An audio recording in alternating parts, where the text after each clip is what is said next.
I was walking around the thrift store yesterday and I had a list when I had walked in there, but inevitably I got distracted by the sweaters and thinking about the things that I'd like to wear this season. And right before I went to try them on, the minimalist question that pops into my head so often now is, did I really need this? Is this something that I can walk away from and put back and never think about again? And of course, I knew that I could.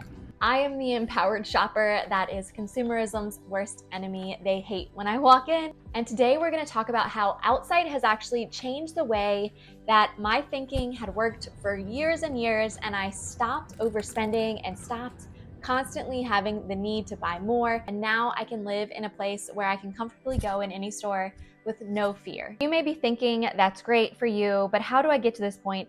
How do I stop my impulse in overspending? That is where the power of insight can be life-changing. So let's go over what the definition first is of Outsight, and it's very simple, but there are a few layers that I wanted to talk about. Outsight in a nutshell is the fresh external perspective that comes from doing new and different things. Herminia Ibarra is a doctor of organizational behavior.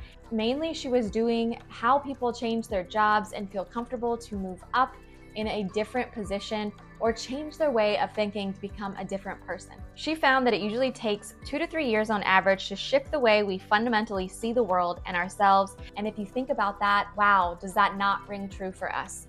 Think about the last time that you made a big change. How long had you been thinking about making that change until you actually fundamentally thought of yourself as that person? For me, it took years of researching and practice and making mistakes to live a simpler life and to really call myself a minimalist and who I really feel like I am today. And the more time that you're spending time like you are right now, learning and growing and listening to fresh ideas, the quicker you are going to be able to change your fundamental vision of who you are at your core, because you are playing with these new ideas and you're practicing. Aristotle observed that people become virtuous by acting virtuous. His insight proves that as people, we first change our minds by changing our behavior. So there in turn, change happens from the outside in and not the inside out. This goes back to something Herminia said in her books and talks, that first we must use Outsight to play with ourselves. And yes, I did say play with the idea of being this different person. Insight is great too, but it's something that we're going to do after we actually start taking the action. But as we all know, sitting around and wishing is not going to lead to anything. It is only because I have taken the time to have Outsight, to speak to different people around me, to learn and take action and play with the idea of becoming a minimalist, that now I am where I am and I feel comfortable going into stores and not feeling that impulse to overspend and overbuy. It also helped me identify my why, which I think is a big way that you can start playing more with becoming a minimalist in your own mind, is to know your why. And for me, I'm someone who thrives at work when I have less distractions. I am someone who can love more deeply when I'm not tired from cleaning all day. My purchases have to pass the no shiznit test. Do they stink? Am I going to wear this more than 30 times? Do I have it at home? How hard is it for me to take care of it, because we all know I'm not going to iron? When will I need it next? Do I have something similar to it? Could I take a picture of it and walk away and know that I can get it again next time if I really think about it? I ask these questions now because I have changed my external perspective of how I see myself and my home. I know we've all heard it said that the way you speak to yourself is who we become. This can be so blatantly obvious when I make plans to go exercising at night, but in the morning I remind myself that I don't like to exercise, and I make every excuse in the book not to do it.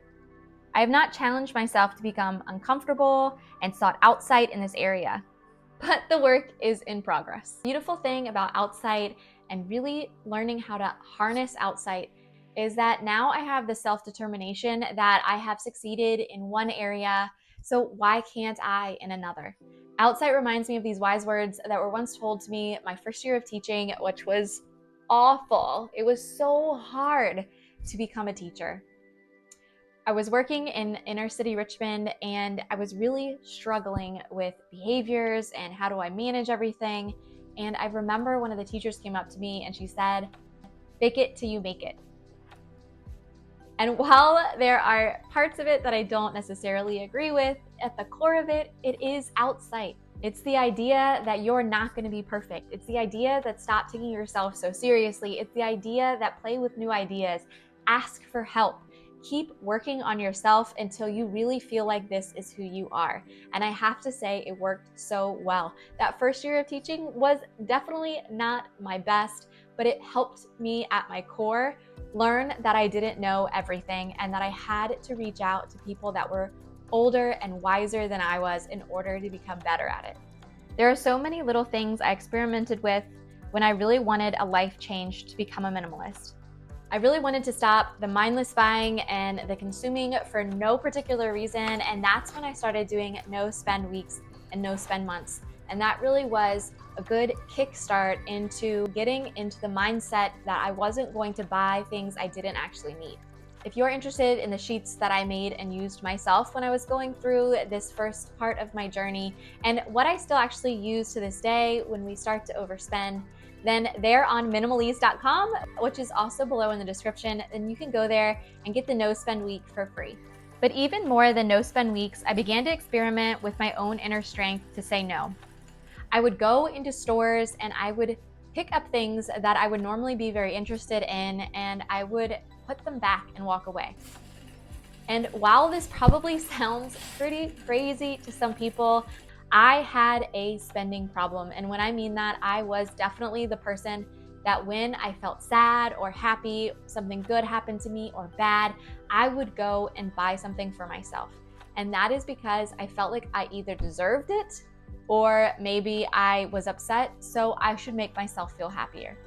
And the only way that I got out of that thinking and that constant cycle was practice. So I would hold up these things and sit in that feeling of desire, sometimes even feeling like I would be physically ill if I was to walk away from this item. That is how bad my shopping addiction had become. And I would push myself every time to put it back and walk away. And believe it or not, it became easier. It became over months that it was faster for me to put it away. It was easier. It didn't hurt. Or it became, I didn't even pick it up anymore. I knew that it wasn't something I needed. I knew it was not in my budget. And so I could easily walk away without even touching it anymore. Growing up in a family where there were certain outside members that I would call hoarders, I've seen what it was like to mentally know you shouldn't get more, but psychologically you couldn't stop buying. What I will say is that the more often that you do something, the more often you lift those 5-pound dumbbells, the easier it becomes over time. At first, it will seem really hard and a struggle, but eventually you'll move on to 10 pounds and it will feel like nothing. It's a muscle you have to work on, but the great thing about it is that you can work on it. You can practice minimalism in your life right now, today. You will start to get the little voice in your head asking you if you really need it and if you have the capacity to care for it. So I'll leave you with a quote from Herminia. She said, "The paradox of change is that the only way to alter the way we think is by doing the very thing our habitual thinking keeps us from doing." And don't be afraid to play with this new person that you want to become. Try new things, talk to new people, watch new videos, experiment. Don't think about this as working on yourself as much as playing with the new idea of who you want to become. Thanks so much for watching, guys. And if you enjoy learning about minimalism and new ideas on how to declutter, then remember to hit that subscribe button, and I'll see you next week.